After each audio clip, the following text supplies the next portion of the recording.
Now we're working breaking news tonight in the House Speaker shakeup we've been on top of since Friday.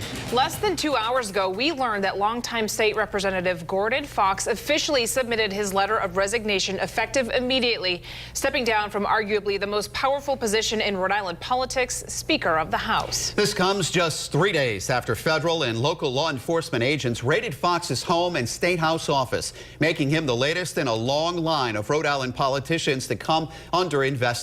Though at this point, there's still no word about what exactly prompted the probe.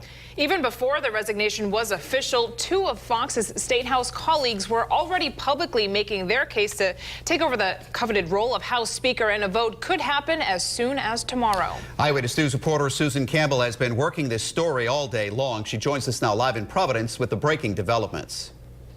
Current House Majority Leader Nicholas Mattiello says he's confident he will be the next Speaker of the House when the House votes tomorrow. In fact, he's meeting with his team here right now to figure out who he would put in leadership roles. Gordon Fox's letter of resignation is just one sentence long, resigning from the state's most powerful position as Speaker of the House. This coming in the wake of raids at his office and home on Friday. But well before that letter arrived in the Secretary of State's office, Representatives Nicholas Mattiello and Michael Marcello began jockeying for the House Speaker position. Marcello is telling Eyewitness News the situation is fluid, while Mattiello is saying he's confident he will get more than the 38 votes he needs to win the speakership.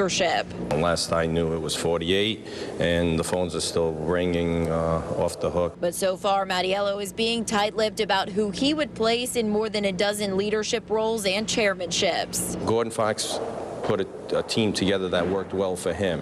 What worked well for him may not work as well for me. So right now we're going to look at all the committees, the membership on all the committees, all of the chairs, and I need them to work well for me and the House so that we can get the people's business done. Mattiello would also need a chief of staff. This morning, Frank Ansavino, the chief of staff for the past 3 House speakers, announced his retirement. His statement reading in part, "Privately, I have known for a while that Gordon Fox would not be running for another term. With the knowledge and consultation with my family, I made the decision to leave at the end of the session in June. In light of recent events at the State House, time has accelerated. I cleaned out my office over the weekend in anticipation that a new speaker needs to bring in his own staff." Mattiello says he has figured out one key position. If he becomes Speaker, he says John DeSimone will be the House Majority Leader. Now, coming up new at 6, hear from Mattiello what he says he would focus on as the big issue if he becomes Speaker.